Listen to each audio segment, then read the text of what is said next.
Dios mío, ya estamos acá, paso el churro. Estamos con la doctora Claudia Noriega. ¿Cómo estás? Buenos días, ¿cómo están? Bueno, muchas gracias por esta ¿Con invitación. mucho frío? Y bastante, sí, pero me parece que ya está calmando un poquito. Bien, buenísimo. Pero bueno, estamos en la época. Por resfrío. ¿Cómo ha venido esta temporada?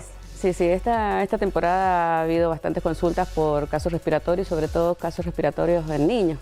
Bronquiolitis, broncoespasmo, que si bien ha habido hace 2 semanas atrás, se produjo la mayor cantidad de consultas y viene en descenso, pero bueno, todavía en salud estamos esperando otro pico. Sí. Agosto suele ser un mes complicado, ¿no? Para la gente. La parte respiratoria, sobre todo, ¿no? Porque ya en agosto se empiezan o se esperan los vientos sonda, y el viento sonda sabemos que trae mucha tierra, mucho polvo, y esto es muy alergénico para aquellas personas que sufren alergia. Así que bueno, a cuidarse en este sentido. Primero, tener todas las vacunas al día. Bien. Segundo, si hay mucho tierra en el ambiente, usar barbijo, que el barbijo disminuye el ingreso de polvo a la parte respiratoria. Y tercero, si hay algún síntoma, consultar. Qué bueno eso de recomendar el barbijo. Y la vacuna. Vacuna full. Bueno, se viene un día internacional. Exactamente, 28 de julio. 28. Es el Día Internacional de la conmemoración para prevenir la hepatitis, y sobre todo hepatitis virales. Bien. Hay distintos tipos de hepatitis, ¿no es Exactamente, cierto? Germán. Tenés varios tipos de hepatitis. Que primero, muchas veces me preguntan ¿qué es la hepatitis? Y es la inflamación del hígado. Bien. Hepatitis básicamente es inflamación del hígado. Cuando nosotros hablamos de hepatitis, significa que nuestro hígado está inflamado. Causas, hay muchas causas, pero en este momento nos vamos a enfocar a las hepatitis virales, y sobre todo de los virus, que son unos virus más conocidos, como son el virus de la hepatitis A, el virus de la hepatitis B y el virus de la hepatitis C. ¿Y por qué con esto? Porque estos virus son los más conocidos y son los que tenemos cómo prevenirlos. Sabemos cómo nos contagiamos, sabemos qué síntomas nos dan y sabemos cómo lo podemos prevenir. Bien. En esto estamos hablando de que son contagiosos, ¿no es cierto? Exactamente, Germán. Son virus, se transmiten cada uno, el A, el B y el C, tienen diferentes maneras de contagiarse o de transmitirse. Empecemos por el A, el virus de hepatitis A. Bien. Que este es un virus que se transmite por alimentos o por manos que no están bien higienizadas o manos que no están bien lavadas.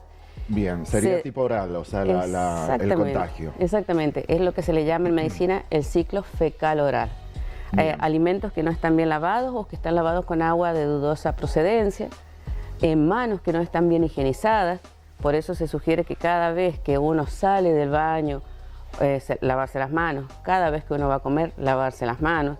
Entonces, higienizar el lugar donde está, porque tienen este ciclo. Y también se ha demostrado que la hepatitis A tiene una vía de transmisión que es la vía sexual, ¿sí? Por relaciones orales, anales o al revés. Y entonces esto también es una vía de transmisión. Entonces, a tener cuidado con esto, y a la hora de desinfectar, siempre usar cloro, ¿no es cierto? En realidad lavandina al 1%, no cloro, sino lavandina al 1%. Bien. Tener mucho cuidado con el uso de cloro, porque es un poco más potente, por así decirlo, sino lavandina al 1%. Bien, ¿y higienes de mano basta con jabón solamente? Agua, jabón y si no, alcohol en gel. Y esto es muy importante porque corta esta cadena. Entonces, tenemos cómo prevenirlo, que ya lo hemos dicho, pero también tenemos vacunas. Vacunas que se colocan apenas nace el bebé, y si no, también se colocan al año de vida. Estas vacunas... Y acá entramos en todo un tema, porque viene toda una onda, ¿no es cierto? Una ola de, por allí, padres que dicen, no, prefiero que creen anticuerpos que mi hijo no tenga las vacunas. Mira, hay esta disrupción entre lo que se cree y lo que la medicina ha comprobado. Y la medicina hoy, al día de hoy, ha comprobado que la colocación de la vacuna, y sobre todo de estas vacunas para las hepatitis que estamos hablando, previenen formas graves, o sea, complicaciones graves de esta enfermedad. ¿Qué es lo que previene? Previene una hepatitis fulminante, previene un cáncer de hígado, previene una cirrosis, así que la medicina sí ha comprobado que la prevención y sobre todo la colocación de las vacunas en tiempo, como corresponde, previene de estas formas fulminantes. Bien, estas tres cosas que acaba de marcar, doctora, pueden ser como secuelas que queden después de una hepatitis. Exactamente, mira, Cáncer, siguiendo con lo que estábamos contando, la hepatitis A es muy poco frecuente que se complique. Generalmente da en los niños y cuando da en los niños tiene pocos síntomas, pero sí son transmisores. Y si se complica, sí puede dar, que son muy pocos los casos, pero sí puede dar una hepatitis fulminante. ¿Qué síntomas tiene aquel chico que tiene una hepatitis? ¿Sí?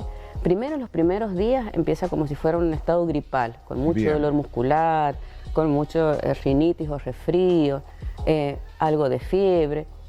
Seguimos avanzando y empiezan a aparecer otros síntomas, como son lo que se le llama coluria, que significa orina oscura, materia fecal clara, y se empieza a poner amarillo, ¿sí? Empieza lo que se llama ictericia. Pasa un tiempo y esto se va mejorando, estos síntomas van mejorando. ¿Por qué? Porque el virus termina de cumplir su ciclo dentro del organismo. Y de ahí, pasado un tiempo, y si la persona tiene buenas defensas y está en buen estado general, se autolimita. Bien. El problema es que si no sabemos si nuestras defensas están bien, entonces sí podemos llegar a una complicación. Por eso tenemos que cortar el ciclo, tenemos que prevenir y tenemos que vacunar. En el caso de la hepatitis B, ¿cómo hacemos? Hepatitis B. Mira, la hepatitis B, tanto la hepatitis A como la hepatitis B la podemos detectar a través de, aparte de los síntomas, con análisis. Tenemos análisis de sangre que Sí. los podemos detectar. Hepatitis B, esto que me preguntaste, Germán, es otra clase de virus, pero Bien. que también ataca el hígado. Vías de transmisión. Estamos hablando de distintos tipos. No es Exactamente. que una misma hepatitis pase por un periodo de hepatitis A, B No, o no, C. No, son tres tipos, tres Diferente. tipos distintos de contagio y tres Virus diferentes. Virus distintos. Virus diferentes. Sí, sí, Bien. sí. ¿Y cómo lo noto en mi cuerpo también? ¿Es totalmente distinto? No, generalmente los síntomas de la hepatitis son igual. ¿Qué es lo bien. que nos va a diferenciar? Las vías de transmisión y la forma de prevención y quizás las complicaciones. Bien. En la hepatitis B, si nosotros no la tratamos o o la prevenimos, la hepatitis B sí se corre alto riesgo de que se vaya a la cronicidad. ¿Qué significa esto? Que tengamos una hepatitis crónica, que podamos hacer un cáncer hepático o que podamos hacer cirrosis. Bien. Si vienes en bajo, Es más grave que es la... un poco más grave. Si vienes en bajo porcentaje, no son todas las personas, pero está un poco más de riesgo que la hepatitis A. Bien. Vías de transmisión, sí son, la hepatitis B sí se ha demostrado que las vías de transmisión mayormente es por vía sexual, o sea, relaciones sexuales sin protección. Por lo tanto, en estos casos ponemos más énfasis en los cuidados para la prevención en cuanto a las relaciones sexuales. Bien, a tener cuidado ahí. Uso de preservativos sobre todo. Ok. Y la C, hepatitis C. Hepatitis C es otro virus, también ataca el hígado. Esto es más frecuente que vaya un poco a la cronicidad. Para hepatitis C no tenemos vacunas, pero sí hay tratamientos. Bien. Hay medicamentos. Para la A y para la B hay vacunas. Hay vacunas. Para la C no. Para la B crónica y la C hay tratamientos con medicamentos. Bien. Por lo tanto, consultar. ¿Son tratamientos largos? No. Últimamente la medicina ha avanzado y, bueno, largos serían entre 8 semanas, 12 semanas. Pero son tratamientos que nos protege de que nuestro hígado se nos complique. Bien. ¿Vías de transmisión de la hepatitis C? De la hepatitis C son más vías de transmisión por sangre. Entonces, sangre, ya sea transfusiones o contactos de sangre de personas contaminadas con una persona que se contamine con esta sangre, se puede infectar. Bien. ¿Manera de tener alguna precaución, cómo sería? tener cuidados cuando alguien vaya a hacerse una transfusión, por ejemplo. Y si bien las transfusiones hoy al día de hoy, las transfusiones, la sangre está muy bien estudiada porque hay un programa para poder estudiar estas transfusiones, sí tener mucho cuidado en el uso de jeringas cuando se inyectan o hay compartir jeringas o compartir elementos que pueden llegar a tener sangre, eso puede llegar a infectarse, ¿no? A transmitirse. Buenísimo. A tener en cuenta todos estos cuidados. Sí. Y bueno, vamos con el otro tema muy cortito, porque ya se nos acaba el tiempo. El otro tema, y que fue un tema muy preguntado, ¿qué es la criptorquidia? ¿Qué es esa palabrota, doctora? ¿Cómo suena? La criptorquidia es una patología, una patología que se presenta generalmente en los bebés y hace referencia a que los testículos no descienden a la bolsa escrotal. Bien. Te cuento rápidamente, Germán, que cuando el bebé está en formación dentro del útero, en los primeros 7, 8 semanas se empiezan a formar los testículos. A las 28 semanas intraútero, estos testículos descienden desde el abdomen y se depositan en las bolsas escrotales. Por lo tanto, cuando nace el bebé, dentro del examen físico general, el examen es el examen escrotal para ver si están los testículos en las bolsas. Bien. Cuando no se encuentran, se vuelve a hacer otro examen y se vuelven a estudiar. Hay dos patologías como muy frecuentes. Uno que se le llama testículo en ascensor, en donde el testículo está y puede subir, y ya cuando se es adolescente este problema se resuelve.